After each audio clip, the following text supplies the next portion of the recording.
Oganda e gwenge mag Kochia e kaunti ma Homa Bay ijiwo mondo odonji pur mopogore opogore mar konyogi e yudo chiemo koda yuto maggi ma pile pile, ka bende maendi en jipo ma bende nogol koda japur Philip Odero Ondeyo ma bende puro kothe mopogore opogore e gwenge gweko. Philip mapuro kodoka kodhi mar nyim ma bende iloso godo motedo kod simsim wacho ni pur osekonye e weche mathoth moriwo kanyakla chulo school fees ne nyithindo koda yudo chiemo ma pile pile, wach omiyo ojiwo oganda kik jar weche mag jopur kata matin, kendo kik gidwar mana tiyo e apis kende kata bedo ni gisomo. Kama endi e kaka noloso. To e dalana ka apuro gik mopogore opogore maloso makelo na konyruok. Geche ngima ka ok inyal bedo abeda ni tiyo ne mondo ng'ato konyi, mak mana kitimo giri kendi mowuok nielo mane ma Nyasaye gwedhigo. Nyasaye gwedho ng'ato gi gimotimo. Wach pur mitimo ni nachaki higa 66 ka ja klas 3.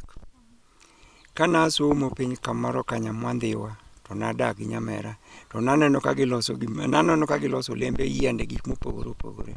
Koro mane kama ambe ne chunya ong'iyo ni ambe gima kama nyaka tim. Makata nabedo ni an kata ne bed nadhi e sikul to gi laini mar pur no ne nie chunya molo weche te. Koro naneno ni ambe ne nyaka tim gima ji timono. Koro mai gima ambe nachako timo nyaka sani pod atime. Seche moko ka koth ochwako piny tayudo keyo maber.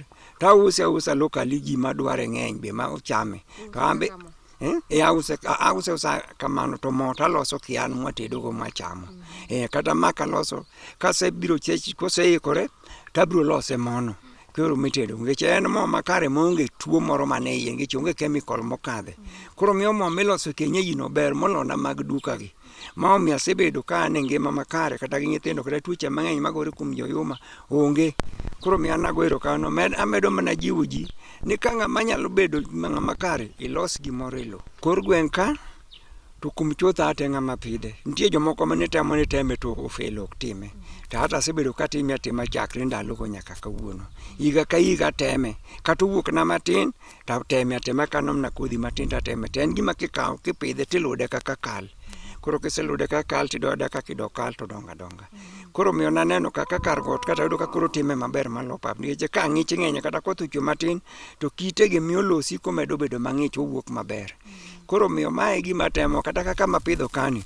Koyie mochiek nyalo golo kata kube 20 to mano ng'eny malich. Koro miyo mae gimomiyo e gima kelo na konyruok kendo ba use. Uso no be en pesa mang'iche kube mar gorogoro mar kilo 2. We uso siling 350 kata 400. Nitie joma kawe akawa kama biro ome kamano. Mitene gi. Chiro tiwacho ni tero e chiko ji kawe kor gweng'. Eti kawe ka dala ka. Ndiye ji mong'eye makae matiyo kode kabisa. Especially jo Islam gi ohere saidi. Okawo dweche adi mondo chieng'? En to nyalo kawo dweche 3 kata 4. Lugore kaka koth. Ta inyalo chiko dweche 3 ok othor kalo kanyo. Koro mondo mi kae kabisa dweche 4 koro ochiek kabisa koro kae ma koro wach ne orumo. An gimoro ajakoni ji ni gimoro amora miyudo temo tamre king'e ni ok nyal timore. To mak mana ni tije tek jomoko mang'eny dwaro tich gima yot ma giyudo rais. Mae gima koso ji thuolo. Nge samoro ng'ato ng'eyo nosesomo koro dwaro tich ofis. To an manyo ofisa matiye.